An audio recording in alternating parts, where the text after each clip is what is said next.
먹어도 살 안 찌는 사람. 솔직히 부럽죠? 진짜 너무 부럽습니다. 반대로 나는 조금만 방심해도 바로 살이 찌는 것 같고, 며칠만 풀어줘도 배 나오는 것 같고, 먹고 싶은 것을 맨날 참아야 되는 느낌이 듭니다. 특히 하루 종일 업무에 시달리고 집에 왔는데, 내가 먹고 싶은 음식 마음 편히 못 먹는 게 진짜 인생에 낙이 하나도 없는 느낌이죠? 그러다 보니까 결국 이런 생각이 듭니다. 나도 살 안 찌는 체질로 바뀔 순 없을까? 결론부터 말씀드리면 가능합니다. 살 안 찌는 사람처럼 몸의 방향을 바꾸는 것은 가능합니다. 다만 여기서 말하는 체질은 먹어도 절대 살이 안 찌는 마법 같은 몸은 아닙니다. 작은 습관들이 쌓여서 예전 같으면 바로 살이 쪘을 상황에도 괜찮은데? 유지가 되네? 오히려 조금 빠졌네? 이런 몸의 흐름을 만드는 것입니다. 가장 확실한 방법 3가지 빠르게 말씀드리겠습니다. 첫 번째 방법은 식사 후에 10분 동안 가볍게 산책하는 것입니다. 오늘 당장 시작할 수 있는 가장 쉬운 방법입니다.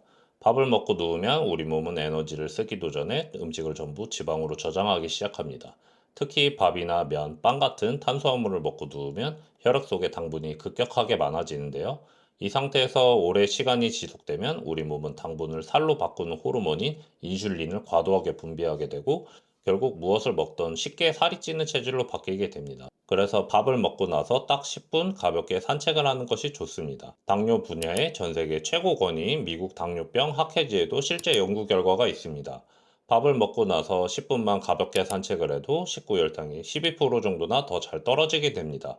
특히 하루 중에 활동량이 가장 적어지게 되는 저녁 식사 직후에는 효과가 더 극대화되는데요. 혈당이 최대 22%까지 떨어지게 됩니다. 원리는 간단합니다. 인슐린이 나와서 당을 지방으로 바꾸기 전에 우리 몸에서 가장 큰 허벅지 근육이 혈당을 연료로 먼저 가져다 쓰기 때문입니다.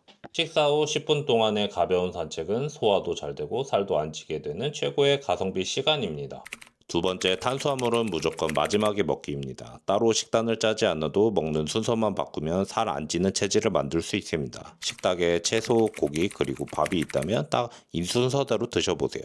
첫 번째로 채소를 먼저 드시고 두 번째로 고기나 생선, 단백질을 드신 다음에 마지막으로 밥, 탄수화물을 드시는 겁니다. 실제로 미국 코넬 대학교 의과대학에서 발표한 임상 실험 결과가 있는데요.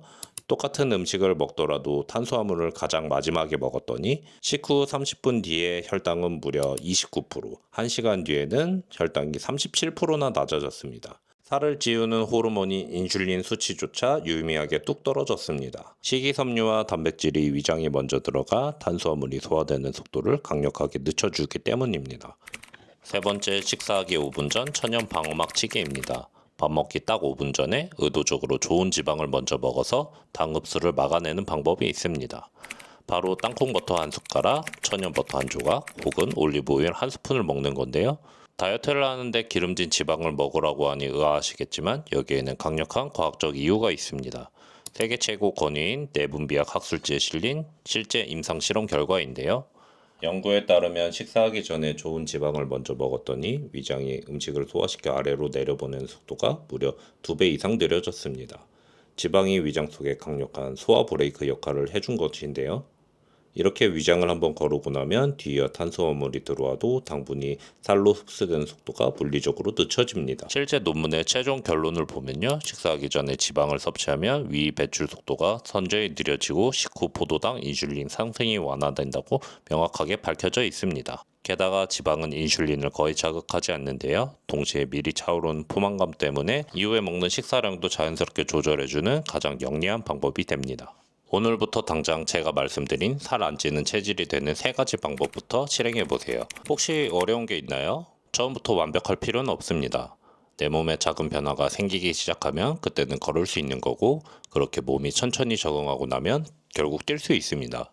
다이어트라는 마라톤을 끝까지 완주할 수 있게 제가 가장 가까이서 같이 뛰어드리겠습니다. 오늘 영상이 도움이 되셨다면 구독과 좋아요 부탁드립니다. 다음에도 더 유익하고 과학적인 다이어트 정보로 찾아오겠습니다. 감사합니다.